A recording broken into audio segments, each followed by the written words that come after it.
ছাড়া আমার আর দেন নাই কই। তুমি যে আল্লাহর কাছে রাখাইছো ওই আল্লাহ আমার হাতে দেখতেছে। ওই আল্লাহ আমার এই বাপ জন্ম মিলাই দিছে। বাপ জন্ম আইসে আমাদের উপকার করতে। আসসালামু আলাইকুম, ওয়েলকাম টু মাই চ্যানেল। যেখানে আর যে এখান থেকে দেখেন আশা করি সুস্থ এবং নিরাপদ আছেন। আলহামদুলিল্লাহ আমিও সুস্থ এবং নিরাপদ আছি।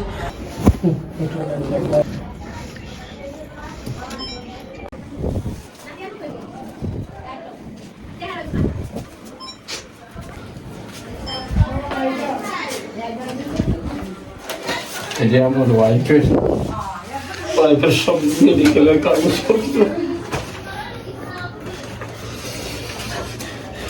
অনেক চেষ্টা করছিলাম মানুষের আপনার সহযোগিতায়, অনেক চেষ্টা করছিলাম। সবাই দিয়েছে আমাদের 70-80 হাজার টাকা আমাদের দিয়েছে মানুষের, কিন্তু বাঁচাইতে পারলাম না। ছোট্ট একটা চ্যানেল আছে, তো আমি চিন্তা করলাম কি দেখি এরকম তো মানুষ করে, তো দেখে যদি ওনার জন্য কিছু করা যায়, আমার ওইভাবে অ্যাবিলিটি নাই তারা হেল্প করানো। আপনারা সবসময় তাকে দেখেন তো তার খাবারটা কি বেশি করে জানেন? হ্যাঁ, ওনার এই যে সবাই যা যেভাবে দেয় ওইভাবে এই পাশের ঘরের এই আন্টির আছে একটু ভাত সিদ্ধ করে দিল, ওই যখন যা হয় একেবারে যখন হোটেলও হয়তো দিয়ে একটা খাইলো, যেভাবে ওনার সামর্থ্য অনুযায়ী এরকম করে এদিক সেদিক করে তার খাওয়া দাওয়া হচ্ছে। তো তার কি বেশি প্রয়োজন আপনাদের মনে হয়? তার আপাতত আমি যা দেখতেছি যে তার চিকিৎসার প্রয়োজন সবচেয়ে বেশি। তার খাওয়া দাওয়া তো আছেই, চিকিৎসা তার শরীর মানে সে যে কর্ম করে খাবে সেই ইয়াটা তার নাই, অবস্থাটা তার নাই। তো আপনারা তো তাকে আগেও দেখছেন, আপনি বলেন তাকে তো আসলে তার স্ত্রী মারা যাওয়ার পরে সে আরো বেশি দুর্বল হয়ে পড়ছে। হ্যাঁ হ্যাঁ, অনেক অনেক, মানে উনি তো ওনার একজন সাপোর্ট ছিল, একদম এত ভালো একজন সাপোর্ট ছিল বললো। তো ওনার মতো ওয়াইফ হয় না আলহামদুলিল্লাহ। তো ওই খালামা মারা যাওয়ার পরে উনি আরো ভেঙে গেছে, আরো দুর্বল হয়ে গেছে, আর অসুস্থ তো আছেই। মানে কি মানসিক ভাবে সে আরো বেশি ভেঙে পড়ার কারণে হচ্ছে? আপনাদের কি মনে হয়? এটা একটা কারণ তো অবশ্যই হতে পারে, এটা অবশ্যই হতে পারে, মানসিক ভাবে ভেঙে পড়ছে।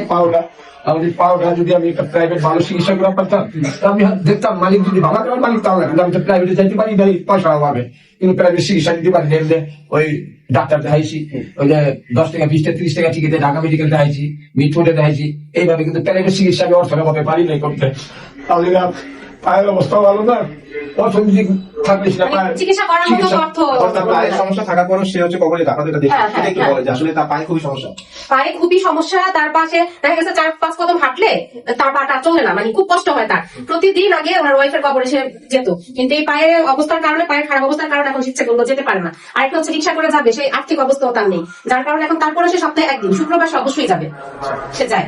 আপনারা এটা দেখছেন, মানে আপনারা কি বাধা দিতে নাকি আসলে কি প্রতিদিন যাওয়াটা? না না না, কারণ এটা তো অনেকে বলতো, এখানে অনেকে আছে বলে যে কি ভাই প্রতিদিন যেতে হয়, আপনি নিজেই অসুস্থ, এরকম বলতো, কিন্তু তারপরেও সে প্রতিদিনই যেত। কিন্তু যখন থেকে সে নিজে আর পারতেছে না, তার শরীর আর গুলাচ্ছে না, তখন থেকে সে এই যে সপ্তাহে একদিন করে যাচ্ছে, কিন্তু যাচ্ছে। আর কান্নাকাটি, তার ওয়াইফের জন্য নামাজ পড়ে আল্লাহর কাছে কান্নাকাটি, বা দেখা গেছে একজনের সাথে কথা বললো, সে অনবরত তার ওয়াইফের জন্য কান্নাকাটি করে। আর নিজের দুর্বলতা, মানে আর্থিক অনটন, খাদ্য বস্ত্র বাসস্থান, মানে সবই তার চিকিৎসা, এটাতে তো তার থাকার মতো ইয়া নাই। 3,000 টাকা ভাড়া, এটা তো মুখের কথা না, কিন্তু ওই যে বললো ওয়াইফের স্মৃতি, অতটুকের জন্য ওই যে ওইভাবে মানুষের ঠিকই করে। তো আমি ভাই আমাদের ছোট্ট একটা চ্যানেলের মাধ্যমে এই ওনার জন্য একটু ই করছিলাম। তো খুলনার একটা ভাইয়া, যদিও নাম প্রকাশে অনিচ্ছুক, একটা ওই যে আপনার জন্য আমরা একটা ভিডিও করছিলাম না, একটা ভাইয়া খুলনার থেকে আপনার জন্য 500 টাকা পাঠাইছে। এই যে এই 500 টাকা পাঠাইছে, বলছে নাম বলতে পারবো না, আপনি ওনার জন্য দোয়া করে দিবেন। আমি দোয়া করি, হ্যাঁ ওনার জন্য দোয়া করবেন, এটা আপনারা দিবেন। খুলনার বাবার জন্য আমরা আরো বড় প্রতিবাদ দেয়, আমরা যদি জান সালামত ভালো রাখে দোয়া করি, নিয়ে যাবেন বাবা, যদি আপত্তি করতে হবে। আমরা ভাই আমাদের দিক থেকে চেষ্টা করতেছি, কিন্তু যেহেতু আমাদের ওইভাবে পরিচিতি নাই, ওইভাবে তো যে আলহামদুলিল্লাহ যে ভাইটা দিচ্ছে আলহামদুলিল্লাহ, আল্লাহ আল্লাহ ভালো রাখে, ওই বালিকে তারা দেয়। আর কি এই যে বলার দোয়া ঠিক আছে কাকা, ঠিক এই তো হলো আমার ওয়াইফের আর হয়ে যে আমার বাবা মার খবর দিল।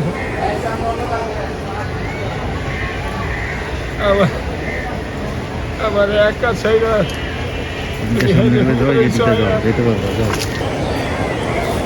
আল্লাহ ছাড়া আমার আর দেন নাই কই। তুমি যে আল্লাহর কাছে রাখাইছো ওই আল্লাহ আমার হাতে দেখতেছে।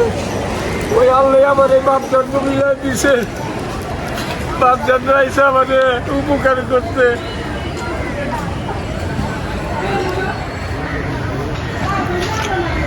তুমি কইছো না আপনার আমি আল্লাহর কাছে রেখা গেলাম, ওই আল্লাহ আমার এই বাপ জন্ম মিলাই দিছে আমার উপকারের লাইগা। আর এখন তারাই হয়তো আমার উপকার আল্লাহ করবো।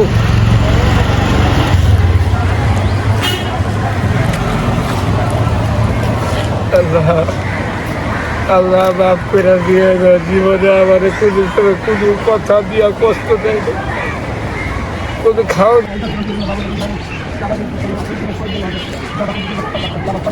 ভিডিওটি এখানেই শেষ করে দিয়েছি। ভিডিওটি ভালো লাগলে কি করতে হবে, অবশ্যই like, comment, share and subscribe করে আমাদের পাশে থাকতে হবে। আল্লাহ হাফেজ।